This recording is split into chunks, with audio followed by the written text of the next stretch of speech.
te alegrarás, e te alegrarás. Povos de todas as tribos, línguas e nações, e te alegrarás, e te alegrarás. Que o teu viver revele quem tu és, tão puro e santo Deus. Toma o teu lugar, que teu coração se alegre sobre mim.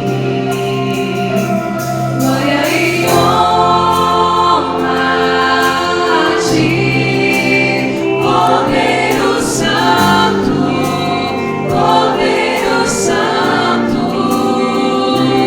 Todo domínio a ti, Deus poderoso, Deus poderoso.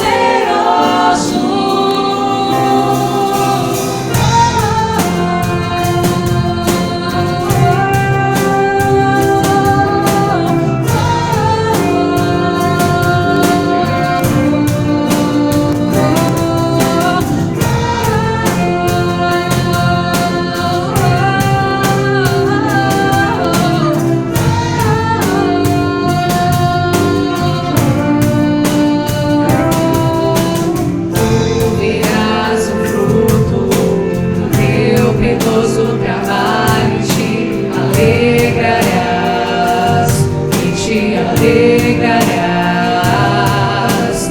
Povos de todas as tribos, línguas e nações, e te alegrarás, e te alegrarás. Que o meu viver revele quem tu és, tão puro e santo Deus. Toma o teu lugar, que o teu coração se alegre sobre mim. Glória e honra a ti, Cordeiro Santo, Cordeiro Santo. Todo domínio a ti, Deus poderoso, Deus poderoso. Glória e honra a ti, Cordeiro Santo, Cordeiro Santo. Todo domínio a ti, Deus poderoso, Deus poderoso. Mas tu verás o fruto do teu penoso trabalho, e te alegrarás, e te alegrarás.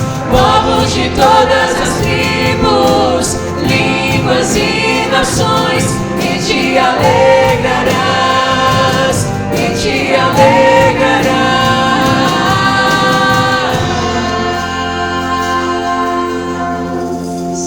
Baixe sua cabeça, feche seus olhos. Vamos falar com Deus. Boa noite, irmãos. Graça e paz da parte daquele que é, que era e que há de vir. Amém? Estou muito grato de estar aqui em Cascavel, grato pelo convite do pastor para tratar de um assunto tão maravilhoso, que é uma das solas, talvez a mais importante. Talvez todos os pregadores que chegaram aqui disseram que a sua sola, a qual ele ia tratar, era a mais importante. Mas veja só que interessante.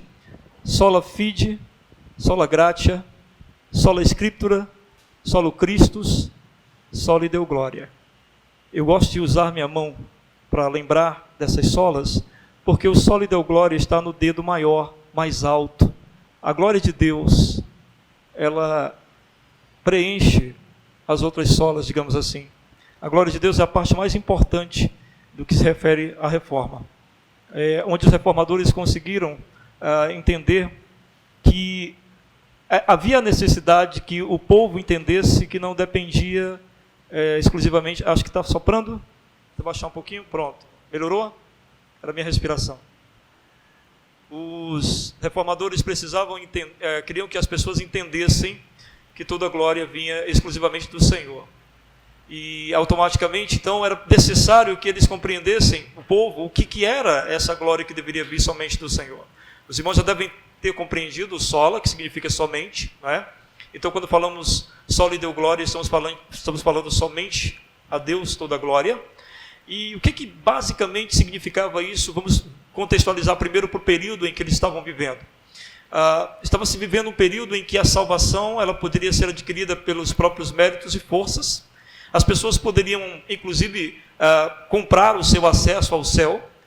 Se alguém tivesse um parente no purgatório, essa pessoa que estivesse no purgatório, a sua alma poderia ser rendida por questões financeiras. Você poderia comprar ou pagar pela alma da pessoa que estava naquele instante sofrendo no purgatório. Então, isso trazia um peso muito grande sobre a existência das pessoas, porque fazia-os compreender que a salvação era algo que dependia delas. Elas precisavam se esforçar para isso, elas precisavam se dedicar para isso. Então, olhava-se muitas vezes para os 10 mandamentos e aquilo era algo desesperador, porque as pessoas olhavam para os 10 mandamentos e compreendiam que não havia como corresponder realmente a tudo aquilo.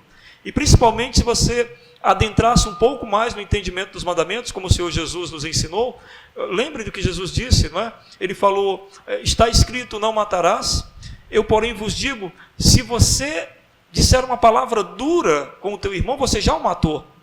Então, assim, o mandamento ficava numa coisa ainda mais profunda do que ele já estava sendo apresentado.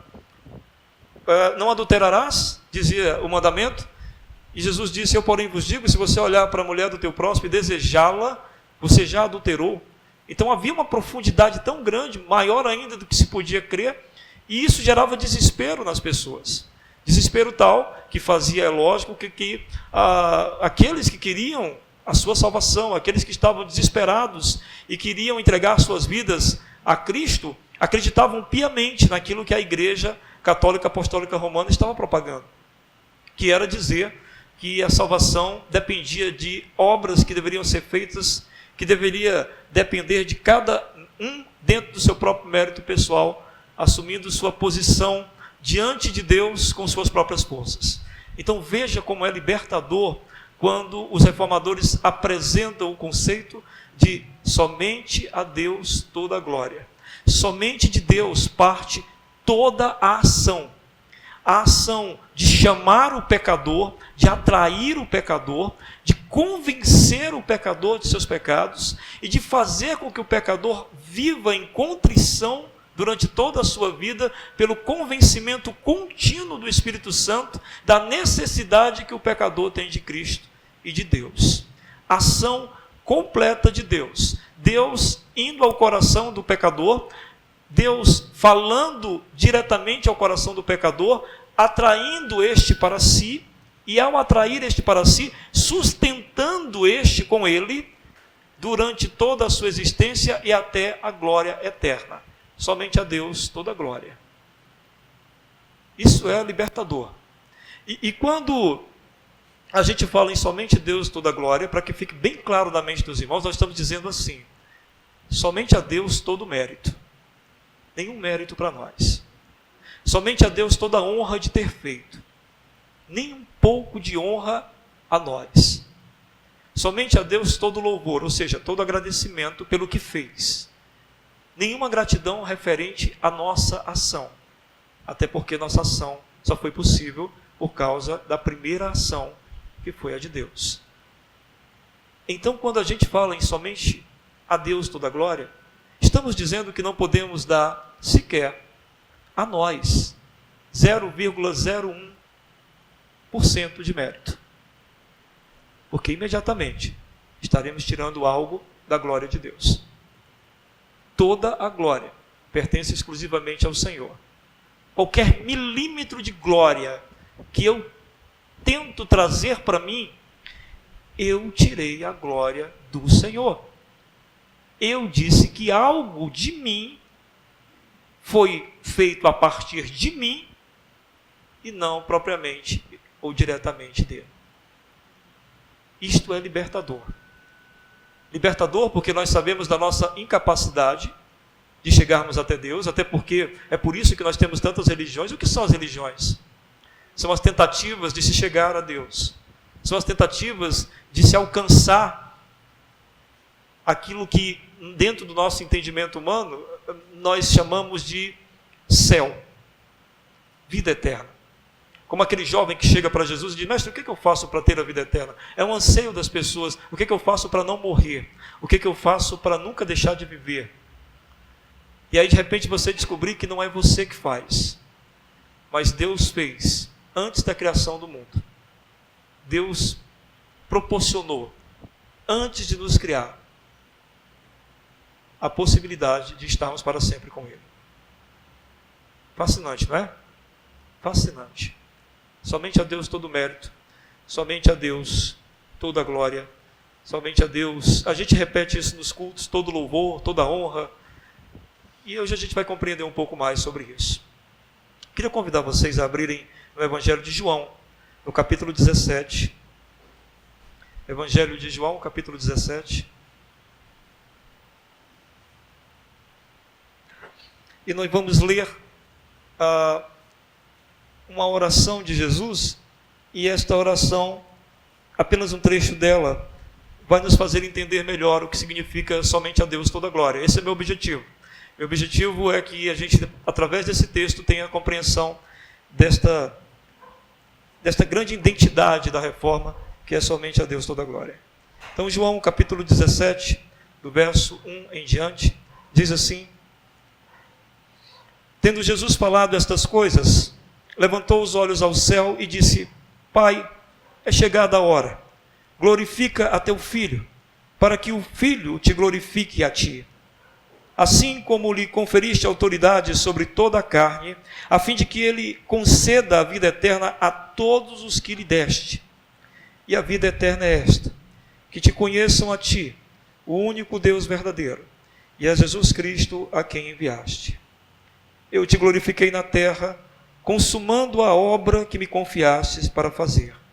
E agora, glorifica-me, ó Pai, contigo mesmo, com a glória que eu tive junto a ti, antes que houvesse mundo. Amém? Eu quero que a gente comece então a trabalhar a exposição desse texto e tenha uma compreensão melhor sobre o que significa a Deus toda a glória. O texto começa dizendo, no verso 1, tendo Jesus falado estas coisas. Do que ele estava falando então antes? No capítulo 14, 15 e 16 é uma despedida de Jesus. Jesus está se despedindo dos discípulos. No capítulo 14, ele fala sobre a questão do templo, quando ele diz: não se turbe o vosso coração, crede em Deus, crede também em mim, na casa de meu Pai há muitas moradas. Ou seja, o Senhor estava falando sobre, muita gente pensa imediatamente só sobre o céu, né? Mas o Senhor Jesus estava falando naquele instante sobre a questão da rejeição que os discípulos haviam sofrido no templo, a rejeição da religião judaica, e a partir dessa rejeição o Senhor Jesus diz: não se preocupem, creia em Deus, creia também em mim, na casa de meu Pai há muitas moradas, nós vamos para lá, vai ter lugar para vocês suficiente lá. No verso 15, no capítulo 15, Jesus vai falar da fundamentação, da sustentação que os discípulos terão nele, onde ele vai dizer que ele é a videira, e se os discípulos se mantiverem nele, permanecerão firmes até o fim. No verso 16, ele vai falar, no capítulo 16, ele vai falar do Consolador. E ele vai dizer que esse Consolador acompanhará aos cristãos, aos discípulos e a nós, durante toda a nossa trajetória por esta terra, nos sustentando e nos dando discernimento acerca do bem e do mal, nos convencendo constantemente dos nossos pecados e nos garantindo o privilégio da santidade. E aí, finalmente, ele chega no capítulo 17, é por isso que João diz isso: tendo falado estas coisas. Então, depois de ter falado estas coisas, Jesus resolve orar. Então, diz o texto ainda no verso 1, que ele levantou os olhos ao céu e disse. Eu acho muito bonita essa expressão, quando Jesus levanta os olhos ao céu e começa a orar diante dos discípulos, e a gente percebe, né, que isso sempre encantou muito os discípulos, né, porque em outra ocasião a gente vê num texto, eles pedem a Jesus: Senhor, ensina-nos a orar. E parece que quando Jesus se dirigia ao Pai, a intimidade era tão profunda, tão gostosa, tão prazerosa de se perceber, que os discípulos diziam: a gente quer isso, por favor, ensina-nos a ter essa intimidade. E é interessante que ele acabara de falar sobre o Espírito Santo, que daria a condição deles de ter essa intimidade. Passado então isto, diz no verso 1 ainda, que Jesus começa a orar dizendo o seguinte: Pai, é chegada a hora. De que hora Jesus está falando? É a hora pela qual ele veio ao mundo. Ele está falando da hora da redenção, da hora da libertação dos filhos de Deus. Ele está falando aqui da libertação dos cativos do pecado, porque o pecado aprisionava, acorrentava, o pecado fazia com que as pessoas vivessem debaixo de um jugo pesadíssimo, existencial, e Jesus, nessa hora, há de libertar os cativos. Essa é a hora daquilo que ele vai gritar na cruz do Calvário, lembram? Está consumado, quando tudo for consumado. Aí no verso 1, ainda na oração, ele diz: chegou a hora, glorifica a teu filho. O filho será glorificado por meio da cruz. Ou seja, a morte de Jesus, a morte expiatória de Jesus, a morte de Jesus que seria em nosso lugar, a morte de Jesus que seria para pagar a nossa culpa e os nossos pecados, esta morte traria a Jesus adoração, culto e louvor de milhões. Foi o Pai que enviou o Filho, e o Filho, em obediência, aceitou a missão de ser glorificado através da morte. O que significa Jesus ser glorificado através de sua morte na cruz? É porque não existe morte na cruz igual a de Jesus. Somente Jesus pôde morrer na cruz como ele morreu. Porque a Bíblia diz que maldito seria todo aquele que fosse pregado no madeiro. Está no livro de Ezequiel. E Jesus morre naquele instante como maldito, sem ser maldito aos olhos de Deus, mas tornou-se maldito para que Deus olhasse para nós e não visse em nós a nossa maldição, mas esta maldição do pecado estivesse naquele instante sobre Jesus. Nenhuma morte é igual a de Jesus, porque Jesus morre debaixo de uma condenação que não é dele. Ele morre debaixo de uma condenação que é nossa. A Bíblia diz que nele não houve pecado. A Bíblia diz que ele está plenamente puro diante do Pai. E, no entanto, ele morre sob condenação como pecador. Lembram que a gente falou no início que uma das coisas da glória é o mérito? Glória é mérito, mérito somente Jesus tem esse mérito. Ninguém pode passar por este mundo impune em relação aos pecados, senão Cristo. A Bíblia diz: todos pecaram, todos estão destituídos da glória de Deus, menos Jesus. A Bíblia diz: nele não houve pecado. Ou seja, somente a Cristo cabe o mérito de uma morte não merecida. Porque a Bíblia diz que o salário do pecado é a morte. Cristo não pecou. O salário de Cristo não deveria ser a morte, mas ele atrai a morte para si, para que o salário do pecado, que era a nossa morte, pudesse ser revertido, e aí nós recebêssemos pela graça vida e vida em abundância. E digam se isso não é maravilhoso, meus irmãos, quando a gente para refletir na glória de Deus manifestada na morte de Cristo Jesus.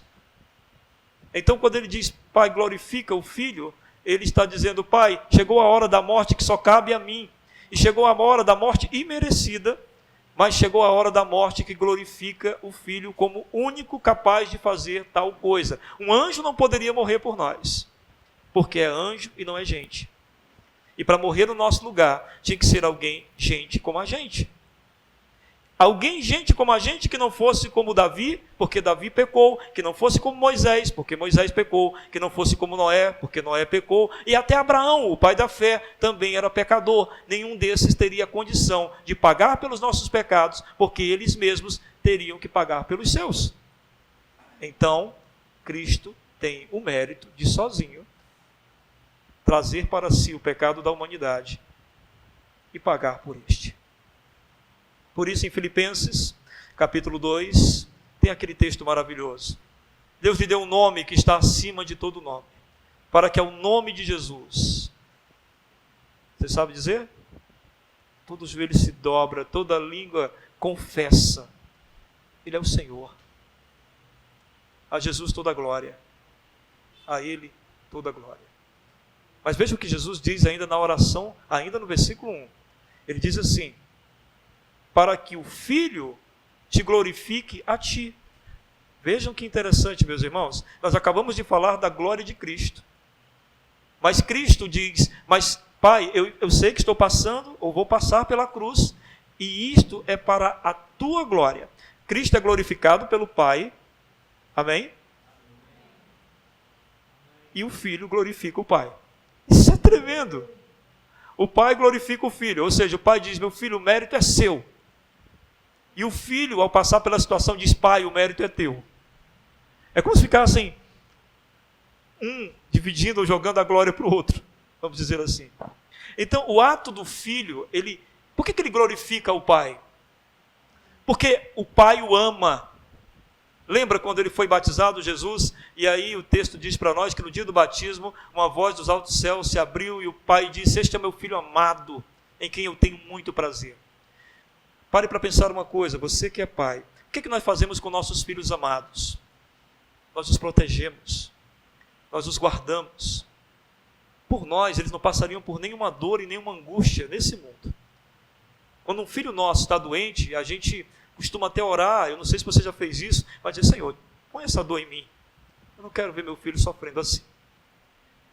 E a Bíblia diz que o Senhor Deus declara diante daquelas pessoas no dia do batismo do Senhor Jesus que o Pai o ama.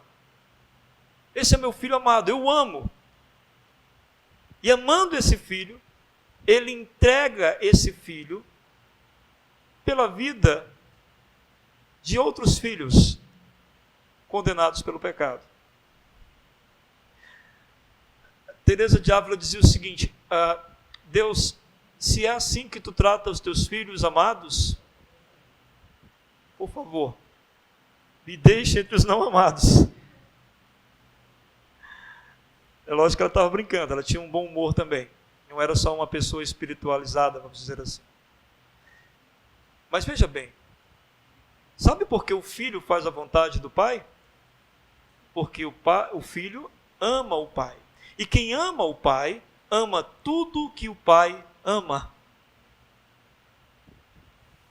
E o pai nos ama. Então, automaticamente, junto com o pai, Jesus também nos ama.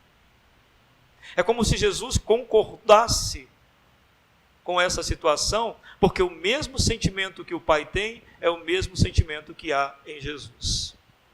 Os dois compartilham do mesmo sentimento e, compartilhando do mesmo sentimento, podem tranquilamente aceitar tal situação. Pai, eu posso ser entregue no lugar dos pecadores, porque eu os amo como tu os ama. Então, o ato do filho, por que glorifica o pai? Por que o ato do filho faz com que o pai receba louvores, honras e glórias? Por que o ato do filho traz um mérito especial ao pai? Porque o ato do filho faz com que nós compreendamos que o amor de Deus não é um amor comum. É um amor impressionante, inenarrável.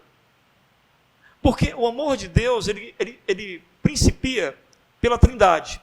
Pai, Filho e Espírito Santo se amam desde sempre.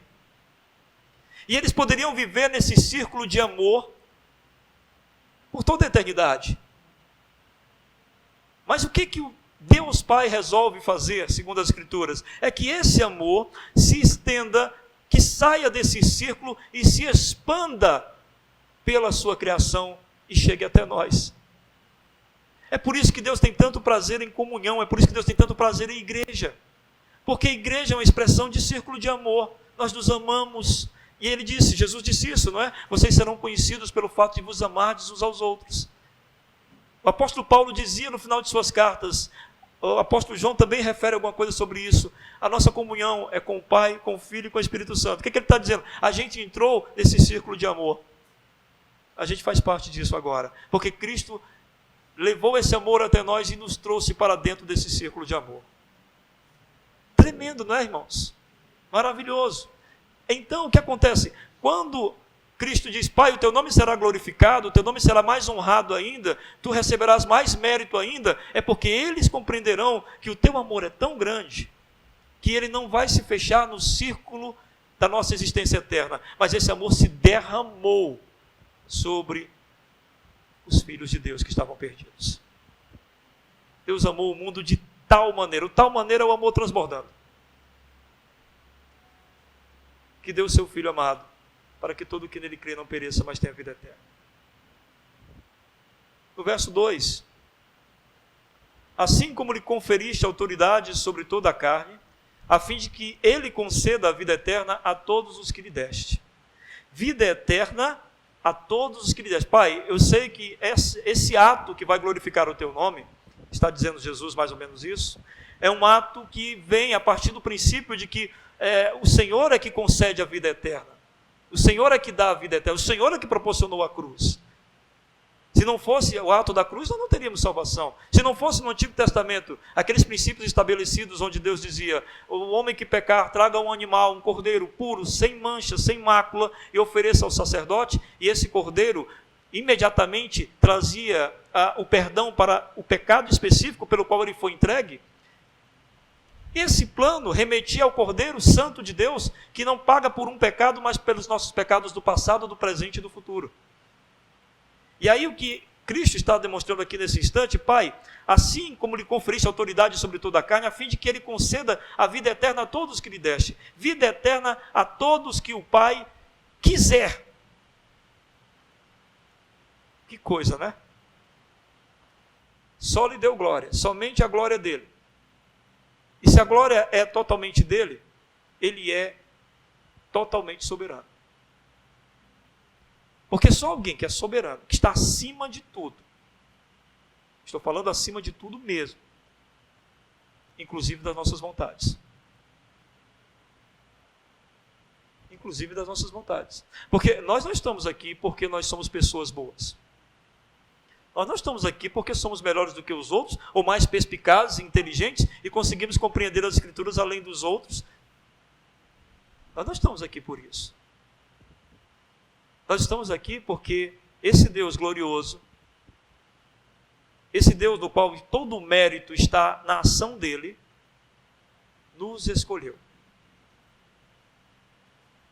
E nos escolheu sem nenhum mérito nosso, porque se tiver um mérito nosso, tiramos a glória dele. Não pode ter 0,1% de mérito seu. Se tiver, a glória dele foi retirada. Por isso, Jesus diz, a fim de que ele conceda a vida eterna a todos os que lhe deste. O Pai tem filhos perdidos, e a morte de Jesus ia juntar esses filhos perdidos e fazer com que esses filhos perdidos enxergassem a cruz. Jesus disse, quando eu for levantado na cruz, atrairei todos a mim. Todos quem? Todos os filhos perdidos de Deus, que precisam ser alcançados. João 6,44. Ninguém pode vir a mim, se o Pai que me enviou não o trouxer. Soberania. A Deus toda a glória. Por que você está aqui? Por que você está convencido de seus pecados? Por que você deseja santidade? Se você sabe que seus pecados foram perdoados. Aquele que nos chama, aquele que nos convence, aquele que nos sustenta, aquele que nos dá fome e sede de justiça, a ele nós dizemos o quê? Toda a glória. Toda a glória. No verso 3, então, Jesus diz, e a vida eterna é esta. É interessante que Jesus está falando isso em oração ao Pai, né? Como se estivessem conversando e os discípulos ouvindo a conversa, em particular de Jesus com o Pai. Então ele diz, e a vida eterna é esta, que te conheçam a ti, o único Deus verdadeiro, e a Jesus Cristo a quem enviaste. O que é a vida eterna para Jesus? Jesus diz aqui, a vida eterna é que conheçam a Deus, o Deus verdadeiro, e a Jesus Cristo, Ele a quem o Pai enviou a essa terra. Só há um meio, um caminho para a vida eterna. É ter conhecimento de quem é esse Deus, o qual nós estamos nos referindo hoje como o Deus o qual merece toda a glória, e o conhecimento de Jesus Cristo, seu único Filho e nosso Salvador. Note bem, a vida eterna então, como a gente tem falado aqui desde o começo do sermão, ela não é conquistada por méritos humanos, mas por Deus se apresentar a nós. Agora, no entanto, é possível perceber a existência de Deus fora das Escrituras. É possível. Veja bem, existe a questão cosmológica, né? Que Tomás de Aquino falava, causa e efeito. Tudo nesse mundo tem uma causa e automaticamente acaba tendo um efeito. Tomás de Aquino então dizia que dentro dessa visão de cosmologia era possível compreender que existia um Deus. Por que as coisas têm uma causa e por que as coisas têm um efeito? Por exemplo, por que a distância da Terra para o Sol é perfeita? Porque se viesse uma aproximação maior nós morreríamos queimados. Por que as aproximações da Lua, né, e da Terra não são estreitadas? Porque se elas se estreitarem, os mares tomarão conta da Terra. Por que o mar vem e volta? Então, essas coisas de causa e efeito, Tomás de Aquino dizia, olha, isso é uma comprovação de que provavelmente existe um Deus. Alguém pode chegar à conclusão de que provavelmente existe um Deus através dessa percepção. Alguém também, dentro do mesmo pensamento de Tomás de Aquino, pode chegar a uma percepção teleológica. O que é a percepção teleológica? É a ordem e propósito do universo. É tudo muito bem feito, é tudo muito bem ordenado. Eu tenho um amigo que é médico, e ele era ateu. Ele se converteu, e eu me lembro da época, né, na época não tínhamos celular, ele ligou para mim e disse, eu estou chocado, eu estou impressionado. Eu disse, o que foi? Eu acabo de ver como funciona o aparelho digestivo. Eu disse, sim rapaz, e o que tem isso? Por que está ligando para mim? Cara, Deus existe. É um negócio espetacular, aquilo não pode ter sido formado de nada, tem uma perfeição incrível, ali tem um desenho, ali tem uma estrutura, e ele começou a falar coisas assim, eu disse, cara, que legal. Eu tenho um amigo também que se tornou pastor, e ele é uma pessoa muito inteligente, ele fez um trabalho na faculdade dele, ganhou lá o primeiro lugar, e recebeu um prêmio, e o prêmio era ele ir para os Estados Unidos, né? E lá ele ia conhecer a NASA, e lá ele ia poder observar o telescópio Hubble, né? Aquele que, não sei se você sabe, a gente olha aqui na Terra e a tela dele está lá no céu, né? Então você olha aqui e você olha para a Terra, deve ser espetacular, né? Isso. Então você olha aqui e vê de lá, né? E esse meu amigo ganhou esse prêmio e foi para a NASA, e era ateu, e um dia ele foi lá e deu essa olhada no Hubble. Esse não ligou para mim, foi lá na minha casa. E falou, cara, eu estou chocado, eu vi uma coisa impressionante. A Terra. Aí eu disse, deve ser legal mesmo. Ele disse, não, mas não é isso. Cara, uma bolinha azul. E não tinha mais nada ao redor, nada. Ele disse, cara, nós estamos numa bolinha azul. Alguém tem que proteger a bolinha azul, cara. Alguém tem que estar guardando isso. Pode acontecer qualquer coisa com essa bolinha azul. Já parou para pensar sobre isso? Eu disse, já parei para pensar sobre isso, muitas vezes. Então o que é isso? É ordem e propósito do universo. A gente pode olhar para o universo e perceber, rapaz, é possível que exista um Deus. E existe o conceito antropológico do Immanuel Kant, né, que dizia que o nosso comportamento moral, intrínseco em nós, né, em todos nós, é um atributo que poderia vir de uma divindade, onde a gente faz o bem e nem sempre quer ser recompensado, muitas vezes, ou faz o bem só por fazer. E ele dizia, não será isso uma prova de que fomos criados por alguém bom? E dentro dessa bondade ele nos fez com expressões de bondade, enfim. Né? Mas o que eu quero dizer com todos esses conceitos, os quais essas pessoas podem ter uma compreensão de Deus, ainda assim essa compreensão de Deus não é a revelação de Deus. O que Jesus está dizendo aqui é que vida eterna é conhecer a Deus, não perceber que existe um Deus. Eu digo para espanto e susto nosso, que existem pessoas dentro da igreja que não conhecem a Deus. Elas percebem que existe um Deus. É preciso ter muito cuidado com isso. Existem pessoas dentro de nossas igrejas que elas percebem que é provável que tenha existido um homem chamado Jesus com uma mensagem muito bonita, mas não como as Escrituras o apresentam. O que as Escrituras apresentam sobre Deus é um negócio impressionante. A gente começa a ler a Bíblia no livro do Antigo Testamento, e uma das primeiras coisas que assusta a gente de cara é como Deus preza pela santidade. Quando há extermínio de povos inteiros, porque esses povos estão mergulhados no pecado. Uma leitura do mundo para a Bíblia, porque existe essa questão, né? Algumas pessoas querem ler a Bíblia a partir da ótica do mundo. Então, uma leitura da Bíblia a partir da ótica do mundo, olha para isso e diz, Deus mandou destruir uma tribo inteira, mulheres e crianças. Que Deus é esse? Uma leitura mundana das Escrituras. Quando a gente parte das Escrituras para a compreensão de Deus, o que é que nos cabe entender? É um Deus tão santo que, na sua santidade, nenhum tipo de pecado é visto como qualquer coisa. Mas todo pecado lhe é uma ofensa tão grande que a ele cabe puni-los.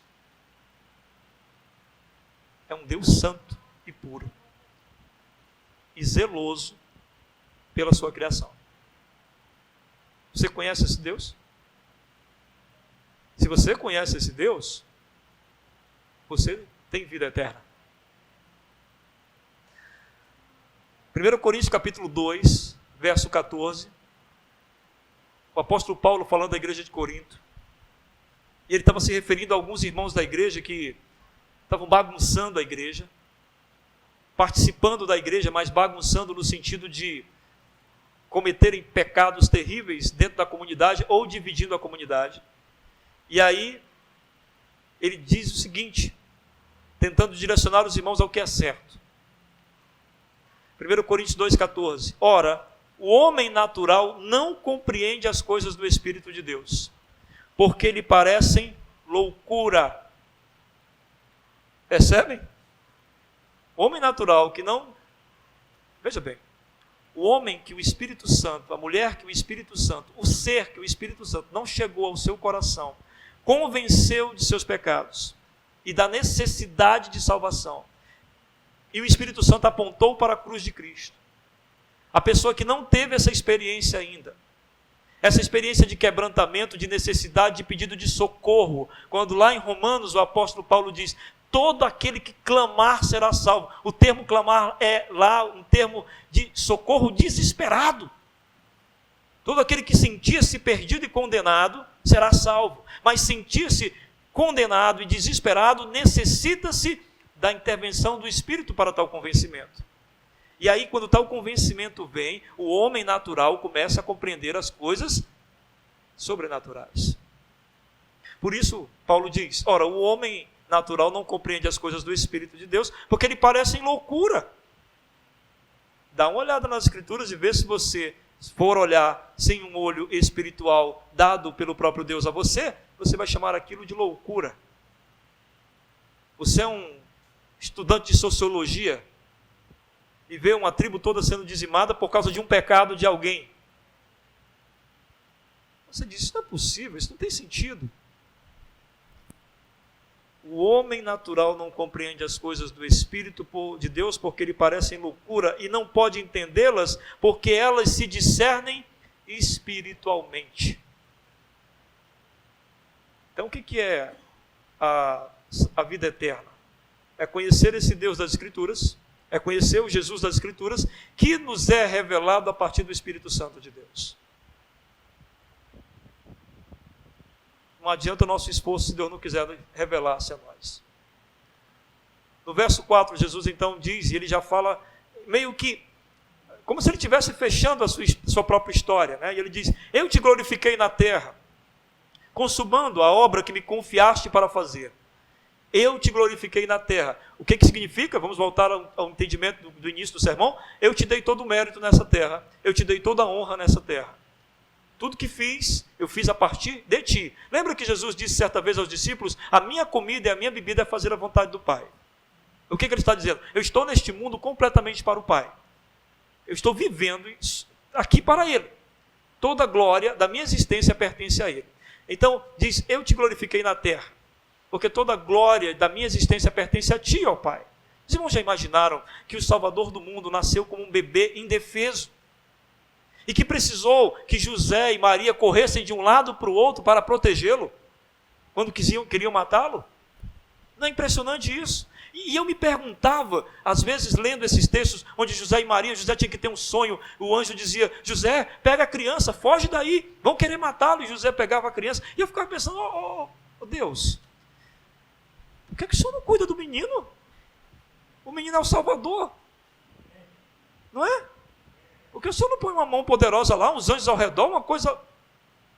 Por que o Senhor não cuida do menino, Senhor? E aí, como eu falei, a gente começa a ler as Escrituras, a gente começa a entender algumas coisas. O menino precisa depender exclusivamente do Pai. O menino precisa de uma dependência do Pai que seja baseada, antes de mais nada, olha o que glorifica o Pai: a obediência. Então, enquanto Cristo não podia obedecer, porque era um bebê, quem estava responsável por Cristo devia a Deus obediência. Então, quando Deus dizia, José, levanta, pega o menino. O que José dizia? Vamos, Maria, pega o menino, foge com o menino. A obediência glorifica a Deus. Deus é glorificado, então, também, como ele diz aqui, eu te glorifiquei na terra, consumando a obra que me confiaste para fazer. Deus é glorificado pela providência da salvação, não é isso?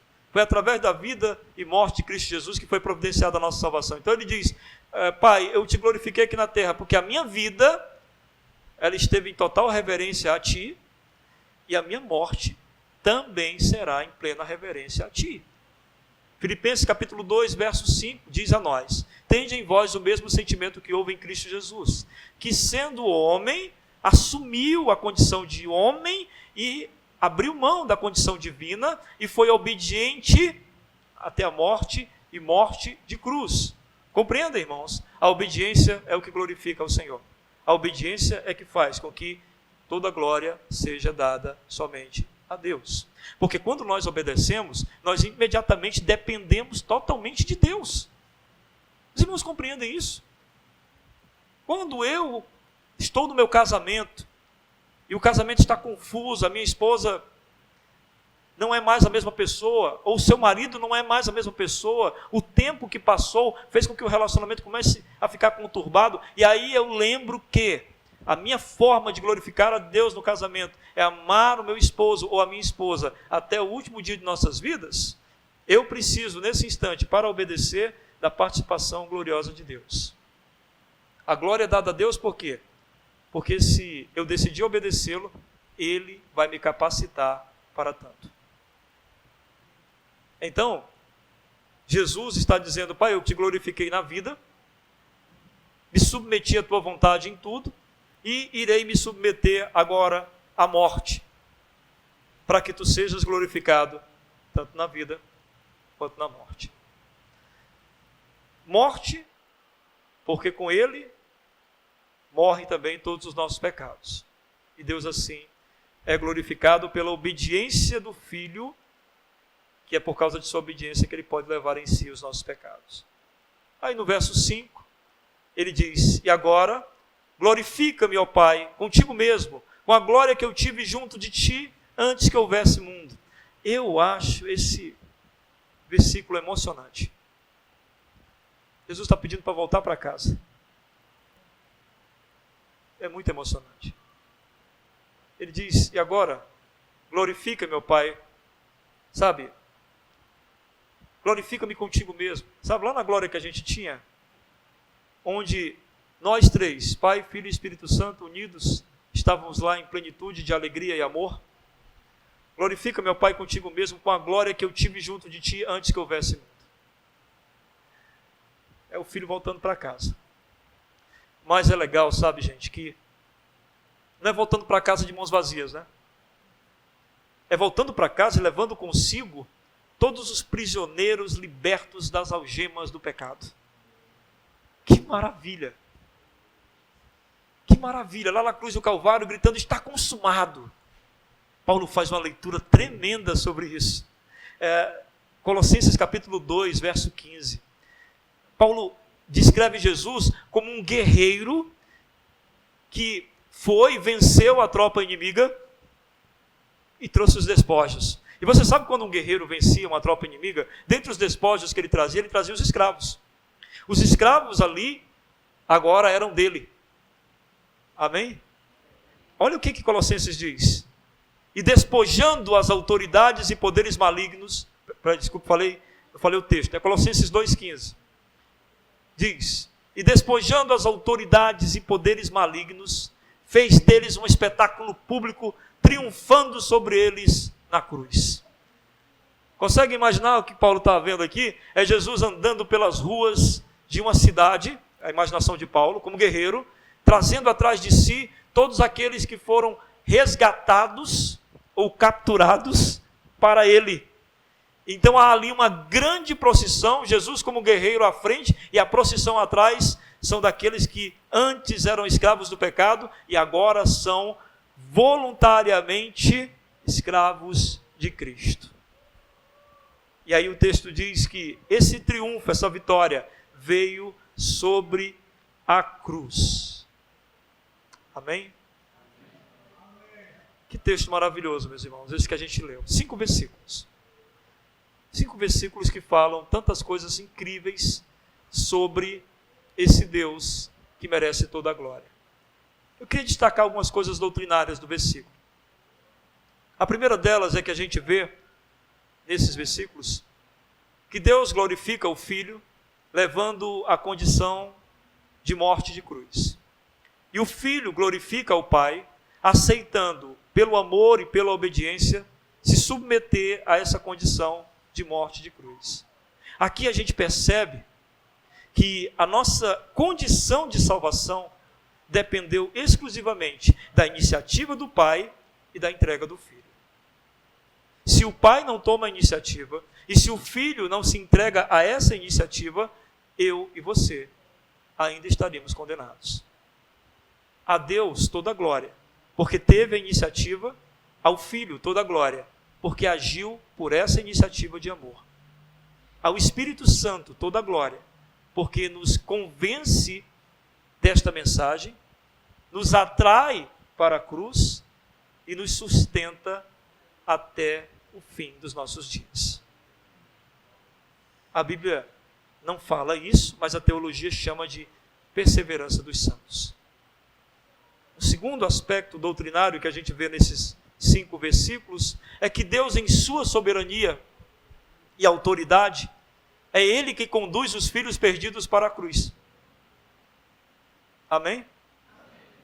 Aqui a gente percebe que esses filhos perdidos, como diz em Efésios 2:1, e o pastor leu para nós hoje aqui, durante o culto, aqueles que estavam mortos em seus pecados e delitos, e quem está morto não pode, de maneira alguma, tomar nenhuma iniciativa em direção a qualquer luz, ou a qualquer caminho, ou a qualquer meio de salvação. Então nós entendemos que eles são atraídos para a vida que é Cristo, e eles são atraídos para esta vida que é Cristo por meio da ação do Espírito Santo de Deus. Lembra o que Jesus diz? Pai, são estes que tu enviaste a mim. Uma terceira coisa que nós vemos aqui, doutrinariamente falando, é que o conhecimento de Deus para a salvação só pode vir por meio da ação do próprio Deus. As pessoas podem ter compreensões de Deus, mas o conhecimento mesmo de Deus necessita que o próprio Deus se apresente. E aqui nós percebemos a nossa incapacidade humana para por si só conhecermos a Deus. Deus se faz conhecer. Deus que se manifesta, Deus que se apresenta, Deus que diz, eu sou. Nenhum tipo de especulação nossa define Deus. Apenas o que as Escrituras revelam sobre Ele o definem para nós. Uma quarta e última coisa doutrinária desse texto é que o Filho revelou a glória do Pai na terra. Ele diz isso, Pai, eu te glorifiquei na terra. A gente sabe que o Filho foi sempre obediente ao Pai e isso glorificava ao Pai. mostrava o poder do Pai de sustentar todas as coisas debaixo de suas mãos. Mas entenda uma coisa interessante, o Filho também glorifica o Pai, porque ele mostra o Pai, ele mostra como é o Pai. Lembra quando Filipe chega para ele, de uma maneira bem pragmática, né? Ele diz, Senhor, mostra-nos o Pai. Se o Senhor nos mostrar o Pai, está tudo resolvido. Todo mundo vai compreender, vai ficar tudo bem. E Jesus diz, Filipe, tu não entendeu ainda. Quem vê a mim, vê o Pai. Talvez Filipe ficou assustadíssimo naquele instante, e olhou para Jesus e disse, é assim? É dessa forma? É esse comportamento? É essa humildade? É esse amor? É essa misericórdia? E talvez Filipe tenha dito, isso é glorioso. Isso é incrível. Isso é poderoso. Isso é amor. O Filho glorificou o Pai, revelando ao mundo a grandeza de uma imagem que o mundo não conseguia ter de Deus. Se você der uma lida no Antigo Testamento, algumas imagens de Deus eram a imagem sempre do rei nas batalhas, ou do Senhor dos exércitos, e aí Jesus vem e traz uma outra imagem, que ele mesmo, Jesus, a revela. A imagem do Pai, que espera o Filho que o abandonou, e foi gastar tudo de maneira dissoluta. A imagem do pastor de ovelhas, que vê uma ovelha se perdendo e abandona as 99 no curral e vai em busca desta ovelha perdida. Uma imagem incrível do amor de Deus. Se não fosse Cristo Jesus, a nossa imagem de Deus, irmãos, era completamente limitada. Bendito seja o Senhor, que nos deu essa imagem gloriosa do Pai. E como nós podemos aplicar esse texto para as nossas vidas? Como é que você vai para casa depois de ouvir esse sermão, meu irmão? Será que você vai para casa e, que legal, percebi que Deus é soberano, somente a Ele toda a glória, tudo vem dEle, realmente, foi Ele que enviou Jesus, foi Ele que convenceu nossos pecados, nos convenceu dos nossos pecados. Como é que eu posso viver a partir disso? Sabe quando Pedro pregou a primeira vez lá no livro de Atos, e as pessoas depois de ouvirem o sermão perguntaram, o que nós devemos fazer? Vocês fazem essa pergunta quando ouvem um sermão? Pois deveriam. Cada vez que Deus falar com você, faça essa pergunta, Senhor, eu entendi. E o que o Senhor quer que eu faça? A partir disso. Eu gostaria de apresentar algumas coisas que você pode fazer, que eu posso fazer. Primeiro, nós precisamos viver uma vida que demonstre o nosso assombro com essa providência maravilhosa de Deus que foi a nossa salvação. Você se assombra com isso? Você fica impressionado? Eu fico. Porque eu olho para a situação de algumas pessoas e digo, por que não ele, Senhor? Por que eu? Senhor, por que ele não compreende e eu compreendi? Senhor, por que eu te amo assim e ele não te ama ou ela não te ama? Isso não lhe constrange? Isso não lhe assombra? Você compreender que não há mérito nenhum em você, porque se houvesse méritos era maravilhoso, né? Porque a gente dizia, eu sei, Senhor, porque o Senhor me escolheu. Não existe homem mais humilde nessa terra do que eu.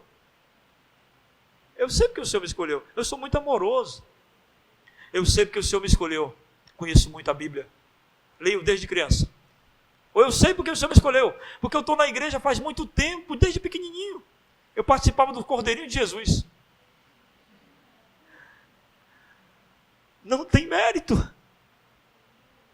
A Bíblia mostra isso para nós. Vêm umas pessoas maravilhosas, atraídas à cruz, e vêm pessoas terríveis. Vêm pessoas de coração, antes de ir a Jesus, pessoas de um coração que a gente se agrada. Essa pessoa é boa, a gente diz. E vem pessoas que o coração era horrível.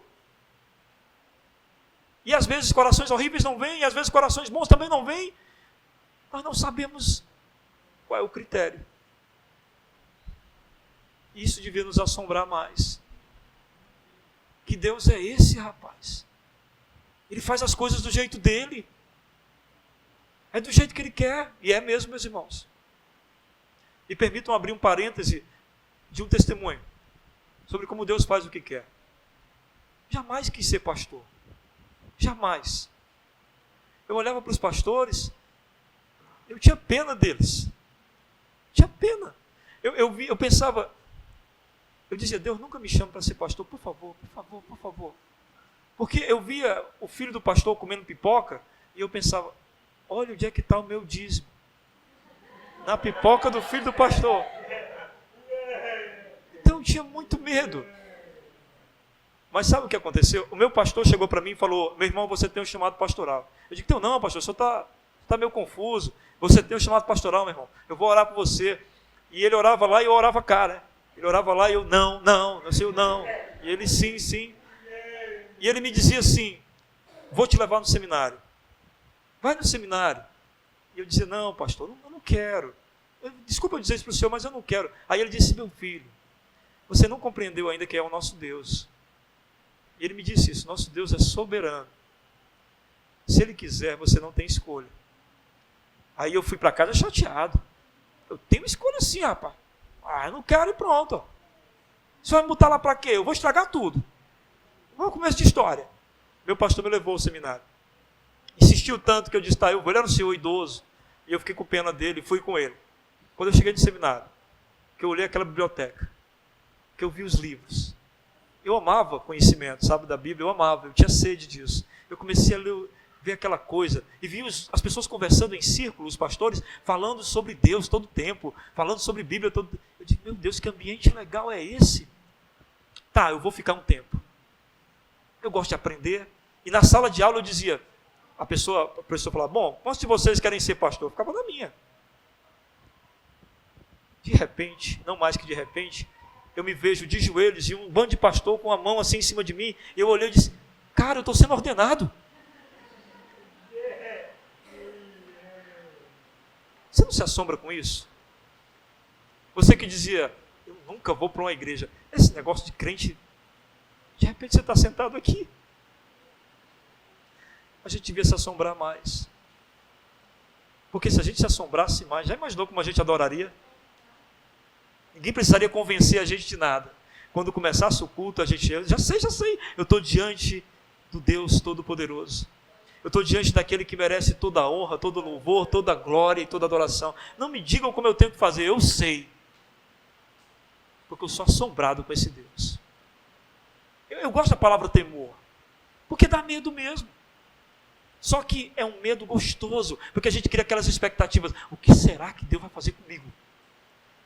E a gente sabe que Deus é amor.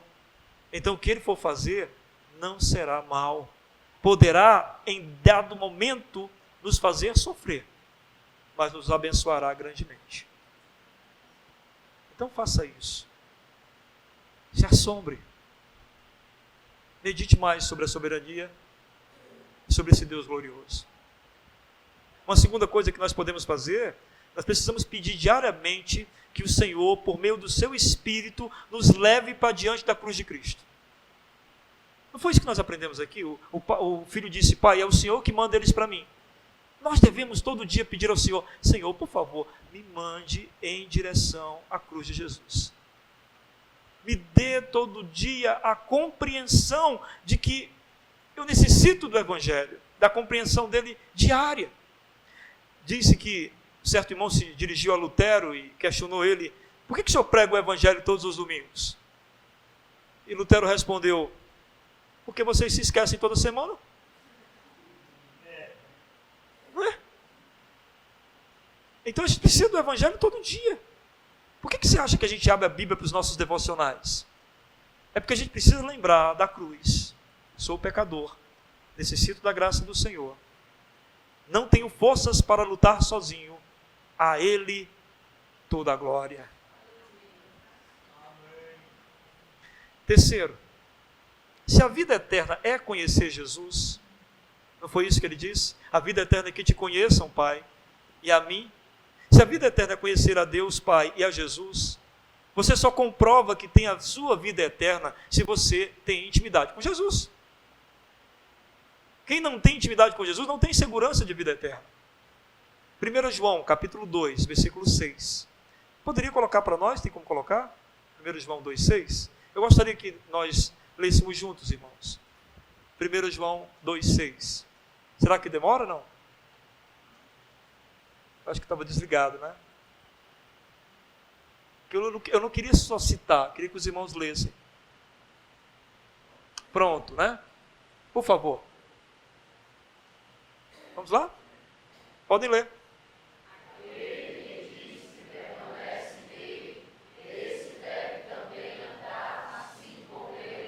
Veja como é simples o versículo. Veja como é simples. É só o 6, irmão. Pode voltar lá. Veja como é simples. Há coisas na Bíblia que são tão simples que não há nem a necessidade de nós pastores explicarmos ou expormos o texto. Veja só. Aquele que diz que permanece nele. Permanecer nele não tem a ver com amizade. Os irmãos concordam? Tem a ver com andar junto, né? É como se ele dissesse assim, aquele que diz que anda com ele, esse deve também andar como ele andou.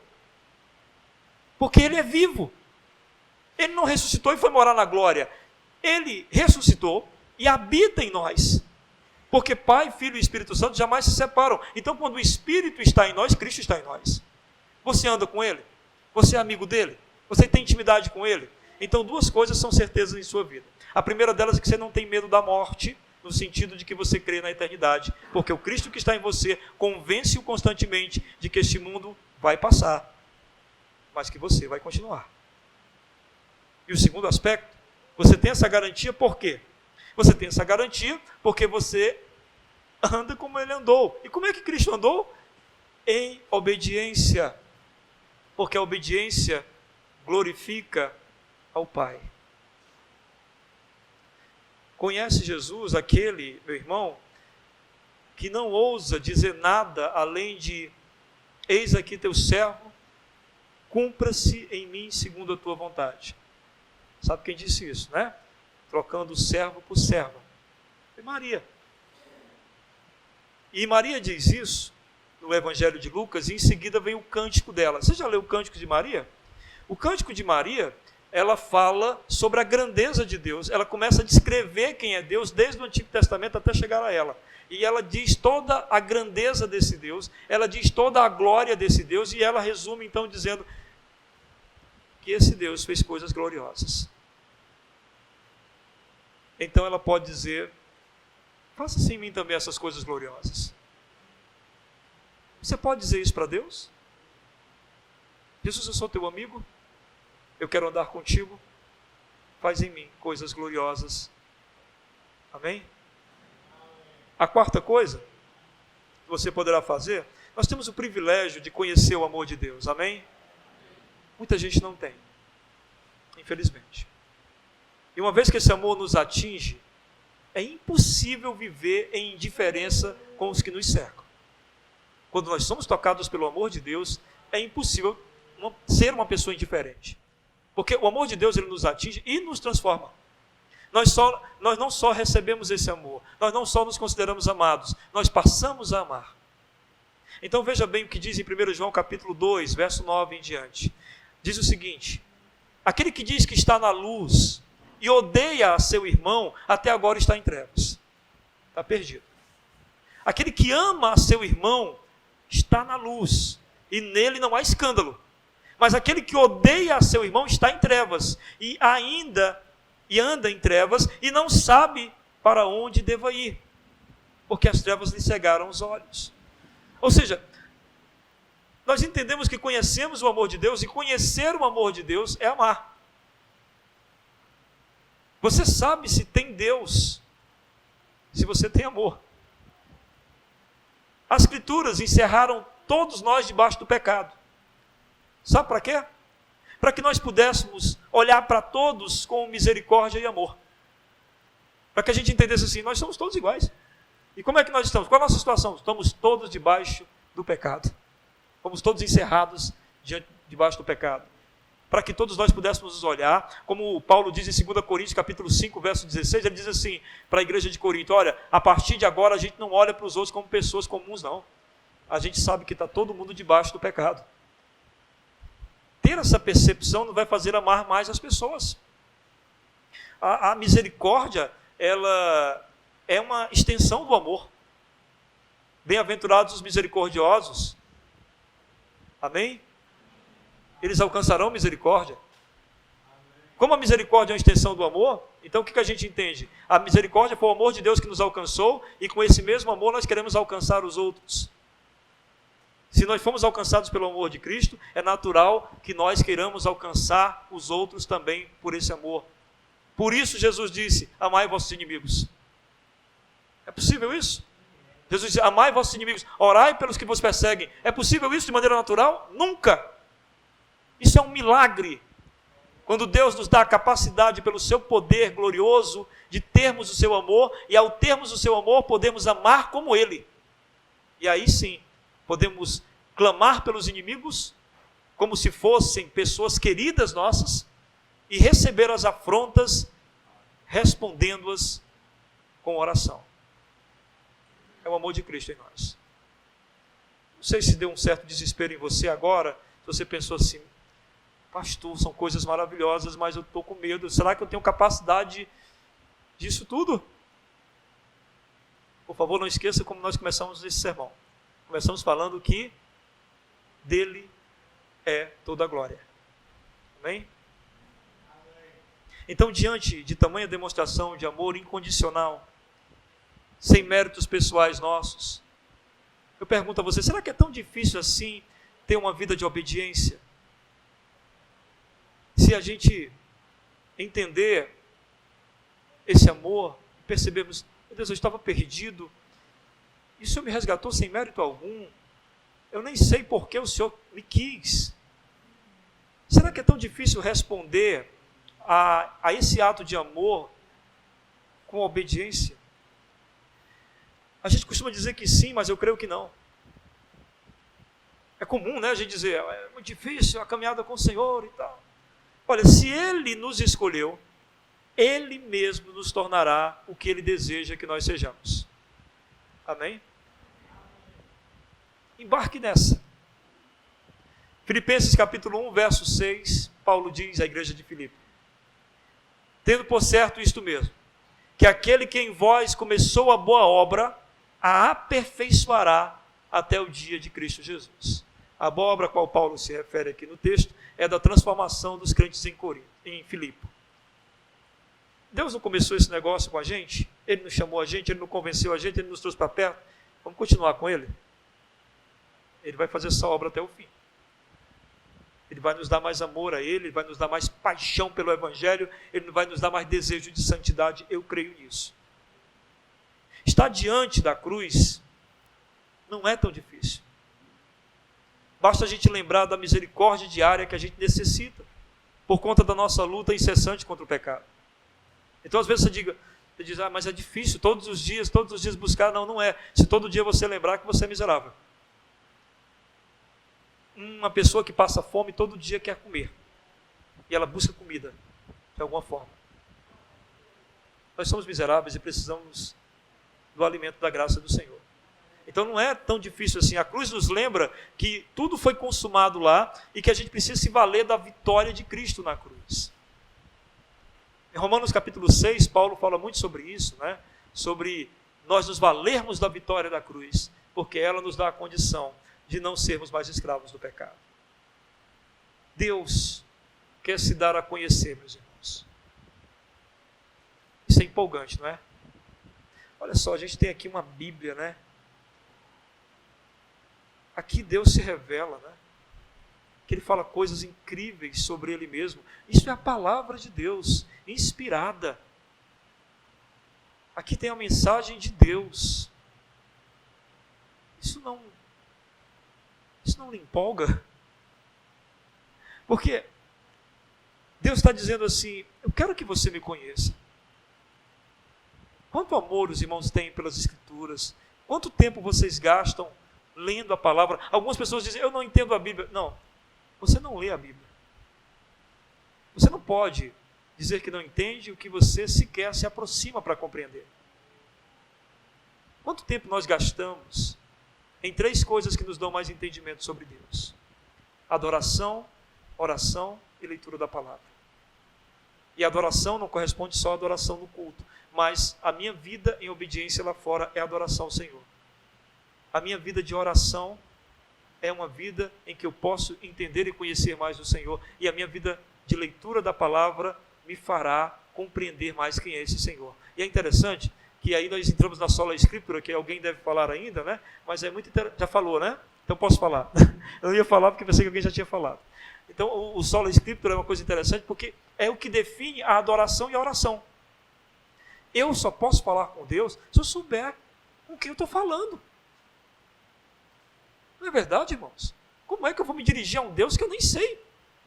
Que ser é esse? Eu preciso da Escritura para isso. E eu preciso da Escritura para adorar esse Deus e viver para Ele. Então, o amor e a misericórdia de Jesus nos foram dados.